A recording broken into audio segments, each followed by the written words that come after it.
So I'd like to welcome up next Tessa Bradley.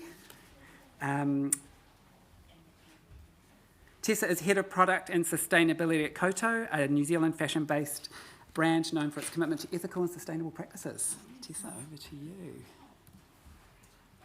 There we go. I have to apologise, my slides are not as exciting as everyone else's. I don't have fancy graphs and things, but hey. Kia ora, thank you for having me. My name's Tessa. I've been at Kowtow for 9.5 years, but working in the sustainability space for the last 4 years, so it's all a very fresh place for me, but I'll do my best to be informative. So yes, we are Kowtow. We were founded in 2006. We are a fair trade organic cotton clothing brand based in New Zealand, and we manufacture in India.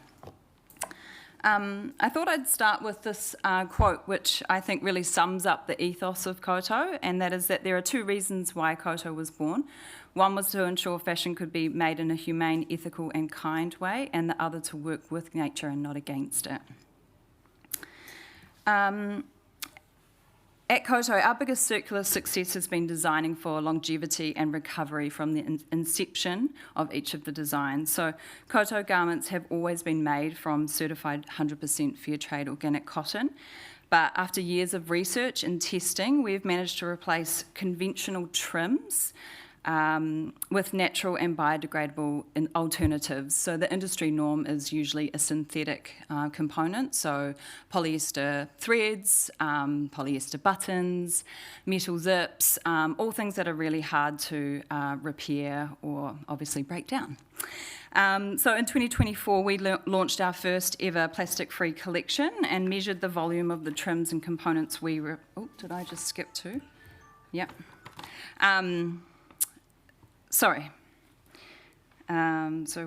We measured the volume of the trims and components, and we were replaced from that season, and this ensures that our garments can safely return to nature at the end of use.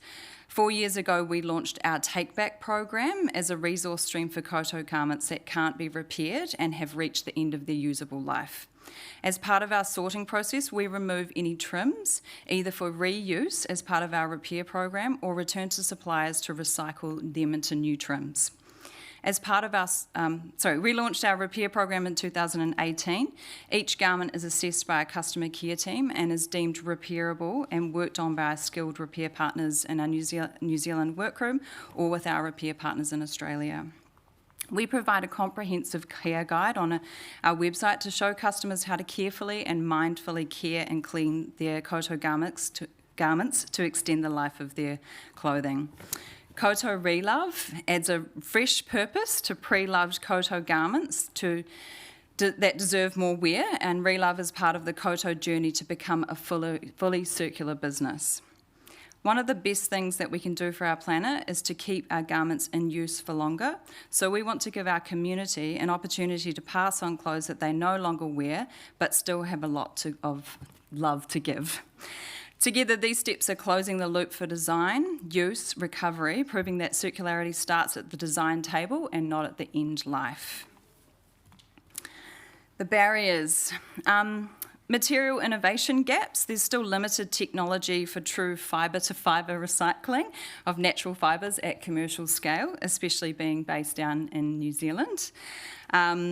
We found that when we looked at other parts of the globe that do textile-to-textile recycling, the feedstock tonnage, MOQ, minimum quantities, were way too high. We have a humble 1 tonne of textile waste that we've collected over the last 7 years, but we don't kind of look at it as a waste anymore. We are looking at it as a resource, and we're starting to do some innovative things with that resource at the moment to be able to potentially return it back to the earth. Traceability and data gaps. Although we collect data from our suppliers, there's no unified method to measure the circular flows, materials, water, energy, and across the entire fashion supply chain. Infrastructure mismatch. New Zealand has limited local textile recycling or composting infrastructure, meaning even circular materials often end up in landfill. Economic barriers, the cost of small batch circular innovation like repair and resale is high compared to producing new garments at scale, and it puts many brands off. Cultural behaviour, so the fast fashion habits still dominate. Circularity needs both system and consumer change. Durability and care must be revalued, and repair should be part of education. So research. So we need shared metrics to measure circularity beyond waste diversion, ones that capture material retention, product life cycle, and regeneration. We need to develop standard indicators for the circular textiles, for example, percentage of materials recaptured and garments resold, and what value does that add to the product. The next generation are already starting to think about what is the resale value of that garment before they even purchase it. We need to map the textile material flows in Aotearoa to quantify where garments actually go after use, measure carbon and water impacts of circular models versus linear ones to demonstrate tangible environmental gains, and explore consumer participation models, what motivates take back and repair engagement in small markets like New Zealand, and what technology is required to support that. Research that helps us connect design decisions with measurable circular outcomes would inform businesses to change their models and ultimately change consumer behaviour. Thank you.